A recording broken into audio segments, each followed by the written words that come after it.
မင်္ဂလာပါကျွန်တော်တို့ဒီနေ့ကျွန်တော်တို့ဒီ Zoom ကနေပြီးတော့တဆင့်ပေါ့နော်ကျွန်တော်တို့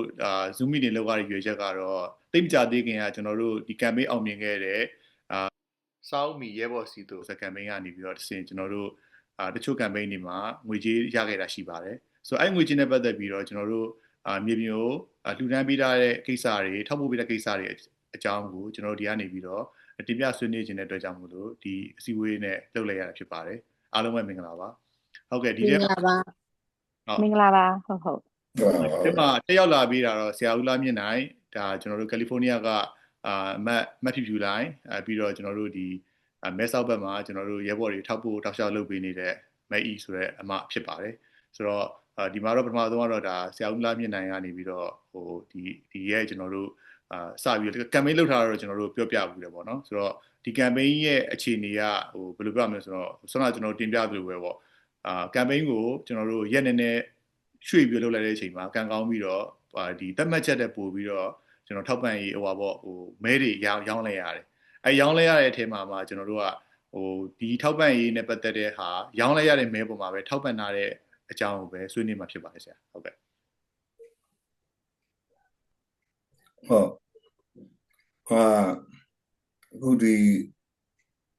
အဖွဲ့အစည်းနဲ့ပတ်သက်လို့ပေါ့နော်ဒီကိုဝနာနဲ့ဒီမဖြူလူကနေပေါ့နော်ဒီအမေရိကန်ကနေပြီးတော့ဥဆောင်ပြီးတော့ပေါ့နော်ဥဆောင်ပြီးတော့တောင်းနေပြီးဒီ campaign လေးကိုလုပ်လိုက်လို့အောင်မြင်သွားတယ်ပေါ့စောင်းအမိရဲပေါ့ရှိတော့အဲ့ဒီရဲ့ဒီ campaign လေးကိုဆောင်ရွက်ပေးတဲ့အတွက်ပေါ့နော်ဒီအချိန်မှာအားလုံးတစ်ကမ္ဘာလုံးမှာကဟိုရောက်နေတဲ့လူတွေကအရင်တော့က2020 2023လို့အနေအထားမျိုးမဟုတ်တော့ဘဲနဲ့ယနေ့ချိန်ထိပေါ့နော်ဟိုတောင်းခံပြီးတော့ဟာဒီမအားမလာတဲ့ဂျာနော်ခက်ခဲတွေဂျာနေပြီးတော့ဆောင်ရွက်ပေးလိုက်တဲ့အတွက်နော်အများကြီးလည်းဝမ်းသာခုံရုံမိပါတယ်ဟာဟိုနောက်လည်းပဲပေါ့နော်ဒီအာနာရှင်ကပေါ့နော်အခုချိန်ကသူတို့ဒီအတူရောက်ရုပ်ပေါ်ပွဲနဲ့သူတို့ဒီလောက်ဆက်တွေပေါ့နော်ခင်ပြီးတော့သူတို့ရေးဆွဲထားတဲ့ဒီဥပဒေစိတ်ကြိုက်ယူဆရတဲ့ဥပဒေနဲ့သူ့လူနဲ့သူဖွဲ့ပြီးတော့လွတ်တော်မှာဦးစီးနေတာဆိုတော့ဒါကကျွန်တော်တို့ကရှေ့ဆက်သွားမှာတွေကအများကြီးကျွန်တော်တို့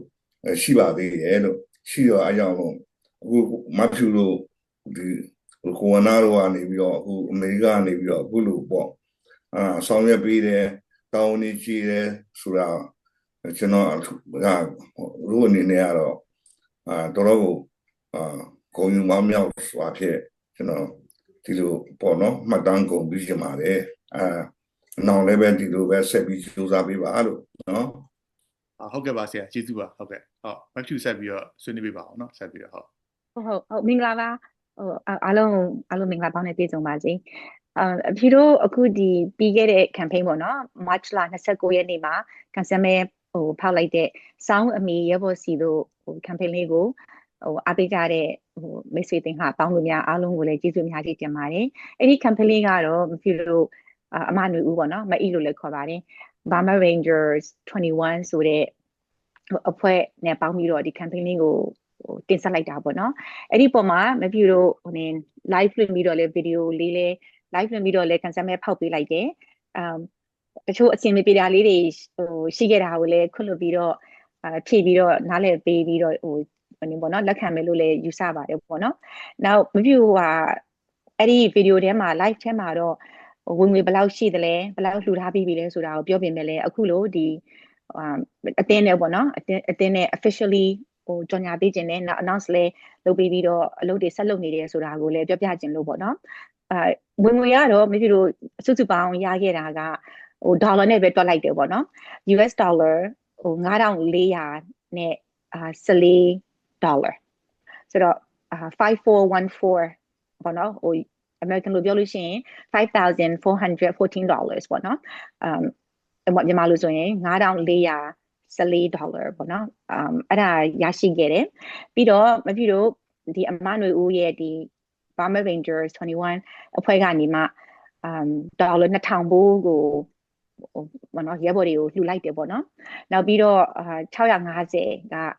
Turbo 8အတွက်အမနွေဦးပဲလှူဒန်းပေးလိုက်တယ်ဆိုစုစုပေါင်းမဖြစ်လို့ရှိမှ$2964လို့ကျန်တယ်ပေါ့အဲ့ဒီကျန်တယ်ဆိုတာကလည်းနံပါတ်ပဲကျန်တာပါအဲ့ဒီပတ်စံတွေကိုကိုနာနဲ့မဖြစ်လို့လှူနေကြတယ်ပေါ့နော်လှူပြီးတော့အဖွဲ့တွေကိုခွဲပြီးတော့ပေးနေတယ်အဲ့ဒီပေးပြီးတော့ရတဲ့ certificate လေးတွေကိုလည်းတင်ပြမယ်ပေါ့နော်မဖြစ်လို့ဗမာတင်ပြမလဲဆိုရင်တော့ကိုယ့်ရဲ့ personal account မှာနောက်ပြီးတော့ဒီ global humanitarian aid for Myanmar ဆိုတဲ့ page ပေါ်မှာလည်းတင်ပြထားမယ်ပေါ့နော်မဖြစ်လို့အလုပ်တွေလုပ်နေရင်းနဲ့ဘယ်လမ်းစဉ်ကိုရွေးလိုက်လဲဆိုတော့အဖွဲ့တစ်ဖွဲ့အနေနဲ့ပေါ့နော်ဒီ humanitarian aid ခေါင်းစဉ်အောက်မှာအဖွဲ့လေးဖွဲ့ပြီးတော့အလုပ်တွေဆက်လုပ်ဖို့ဆိုပြီးတော့ဆွေးနွေးရင်းနဲ့ဒီ March လမကုန်ကန်ဒီလေးမှာပဲ Global Humanitarian Aid for Myanmar ဆိုတဲ့ခေါင်းစဉ်လေးနဲ့page လေးထောင်လိုက်တယ်ပြီးတော့ပေါ့နော်charity page အနေနဲ့တိစောက်ထားတယ်ပြီးရင်လည်းဒါကိုလည်း non profit ဖြစ်ဖို့စူးစမ်းပြီးတော့ရှေ့ကိုဆက်ကြမယ်ပေါ့နော်မြန်မာပြည်နိုင်ငံဟာဆက်ပြီးတော့ဒီ humanitarian aid နဲ့လိုအပ်နေတဲ့အတွက်ဆက်ပြီးကူညီကြဖို့လည်းဒီလမ်းကြောင်းပေါ်မှာပဲဆက်ပြီးစူးစမ်းကြမယ်ပေါ့ဆိုတော့ပထမဦးဆုံးကတော့ကန်ဆယ်မဲလက်မှတ်တွေကိုဝယ်တဲ့မိတ်ဆွေတွေအားလုံးကိုကျေးဇူးတင်တယ်ယုံကြည်ပြီးတော့ယုံကြည်စွာနဲ့ပေါ့နော်အားပေးတာကိုလည်းကျေးဇူးအများကြီးတင်တယ်ဆက်ပြီးတော့လုပ်ရမယ့်အလုပ်တွေကတော့မပြီးနိုင်ဘူးပေါ့နော်အများကြီးရှိပါသေးတယ်အဲ့ဒီအတွက်အတူတူပူပေါင်းပြီးတော့ပေါ့နော်ကူညီကြရင်လည်းဒီမှာဒီအတွက်ရှေ့ဆက်ကြမယ်လို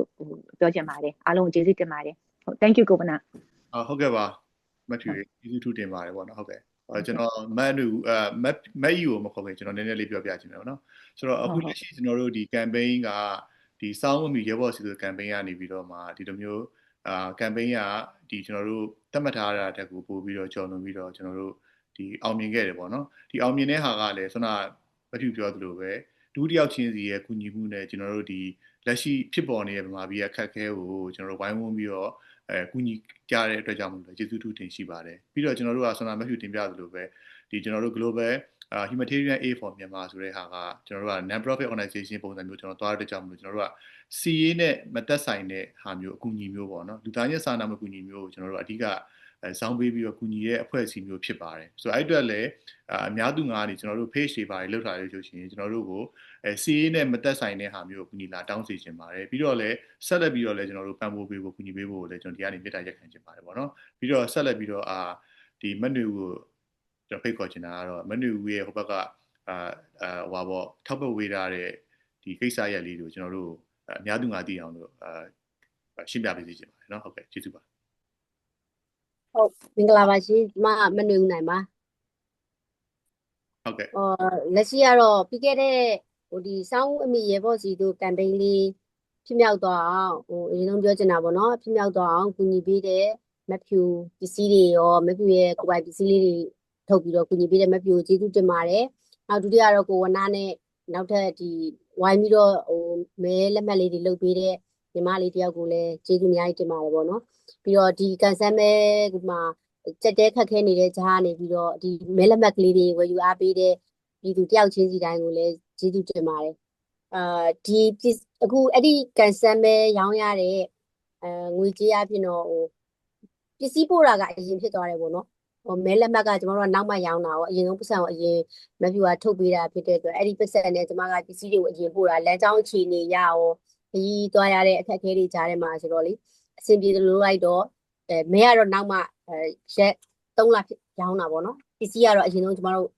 တည်သွားလိုက်တယ်ပေါ့အဲ့တော့အရင်ဆုံးတော့ရဲဘော်တွေကအဲ့ဒီအချိန်ကျွန်တော်တို့ပို့တဲ့အချိန်တော့စောင်းတွင်းဖြစ်နေတာပေါ့နော်စောင်းချနောင်တွေးတယ်ခြေစွပ်နောက်တပတ်ပေါ့နော်ပြီးတော့ဆေးဝါးပေါ့ပြောမယ်ဆိုလို့ရှိရင်ရဲဘော်တွေရဲ့နှွေးထွေးမှုကျန်းမာရေးနဲ့ညီညွတ်တဲ့ပေါ့နော်အဲ့ဟာလေးတွေကလိုအပ်နေတာဖြစ်တဲ့အတွက်ဒီပစ္စည်းလေးတွေပေးပြတယ်ပေါ့နော်အဲ့ဒါလေးတွေဝယ်ပေးလိုက်တယ်နောက်တစ်ခုကတော့ဆက်သွယ်ရေးတော့ပါတာပေါ့နော်ဆက်သွယ်ရေးဒီလိုမျိုးဆက်သွယ်လို့ရအောင်လို့ဆိုပြီးတော့အဲ့ဒါလေးတွေဝယ်ပေးလိုက်တာက$2000ပေါ့နော်အဲ့ဒါပြီးတော့ကျွန်မပြန်ရောက်လာတာပေါ့နော်ပြန်ရောက်လာတဲ့ခါကျတော့နောက်ထပ်ရဲဘော်တွေမှာ နေပြည်မှာကြောပိုးအိတ်တွေခက်ခဲဖြစ်တယ်ဆိုတော့လေနောက်ထပ်အခုလက်ရှိဒီပစ္စည်းတွေဆိုလို့ရှိရင်လမ်းမှာပဲရှိသေးတယ်နေပြည်ကိုမရောက်သေးဘူးပေါ့နော်အဲ့ဒီကမြေပြင်ကိုရောက်တော့မှအဲ့ဒီကလည်းကွန်ပျူတာကိုကျွန်မကြိုမတောင်းကျင်တာလည်းပါတယ်အဲ့ဒါနဲ့ကြိုမတောင်းပြတာပေါ့နော်ဆိုတော့ဒီပစ္စည်းလေးတွေကတော့ရောက်သွားပထမ2000ကတော့ရောက်သွားပြီကျွန်မကိုယ်တိုင်တော့ပို့ခဲ့တယ်ပြန်လာတော့မှနောက်ထပ်အခုထပ်ပြီးတော့မဖြူအကူကြီးတောင်းပြီးတော့မှကမ်ပိန်းကရတဲ့ငွေနဲ့ပဲပေါ့နော်ကြောပိုးကြီးလုံး30ထပ်ပြီးတော့ပို့ထားပါတယ်ပေါ့နော်နောက်ထပ်အကူကြီးတောင်းပြရလည်းရှိရပေါ့နော်ဆိုတော့ဘယ်လိုပြောမလဲကျမလည်းအခုနောက်ပိုင်းမှာတော့ဘာကိုပို့ပြီးတော့ကျမတို့နိုင်ငံမှာဖြစ်ပျက်နေတဲ့အနေအထားမှာကနိုင်ငံကလုံးဝကိုမှဖျားနာပြီးနလန်မထူနိုင်တဲ့အနေအထားမျိုးဖြစ်နေတဲ့အချိန်မှာပေါ့နော်အလိုအဆုံးကတော့ဒီကလေးတွေဆိုလဲပညာရေးပေါ့နော်ဒီစစ်ဆောင်နေနဲ့ပတ်သက်ပြီးတော့ဆိုရင်ပညာရေးတွေကလေးပညာရေးတွေမှာနောက်ကူညီတောင်းမဲ့ဟာပေါ့နော်နောက်တစ်ခုကဒဏ်ရာရရေးပေါ်တွေပေါ့နော်ဒဏ်ရာရရေးပေါ်တွေဆိုလဲအများကြီးရှိတယ်ပေါ့နော်သူတို့ရဲ့ကျမကြီးခနာကိုကျမကြီးစိတ်ကျမကြီးပေါ့နော်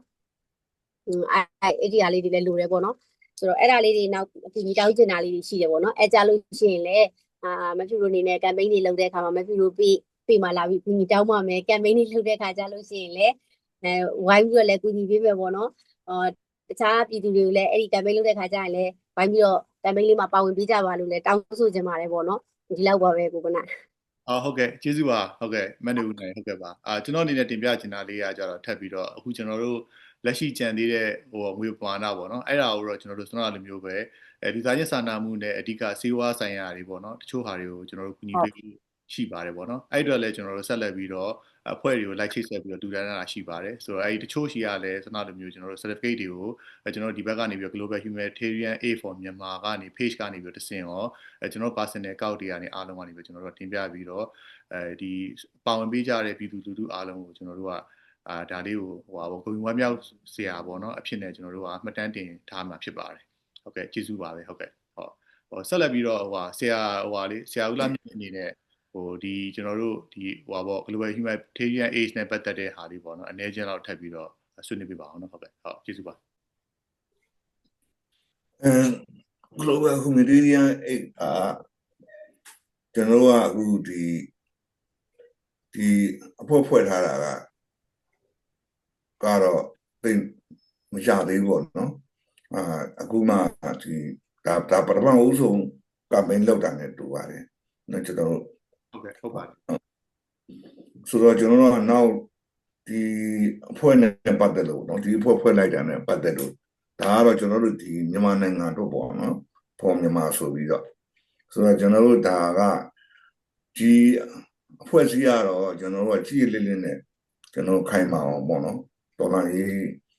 ကိုကျွန်တော်တို့အစုံမတတ်မရှင်းပေါ့နော်ကိုကြီးပေးဖို့ဒါဖွဲ့စည်းကြတဲ့အဖွဲ့တွေဖြစ်ပါတယ်ပေါ့နော်ဒါကြောင့်မလို့ကျွန်တော်တို့ကရှေ့လောက်ရမယ်ဒီအဖွဲ့နဲ့လုပ်ငန်းစဉ်တွေကိုကျွန်တော်တို့ဒီခုနကဝဏပြောလို့ပေါ့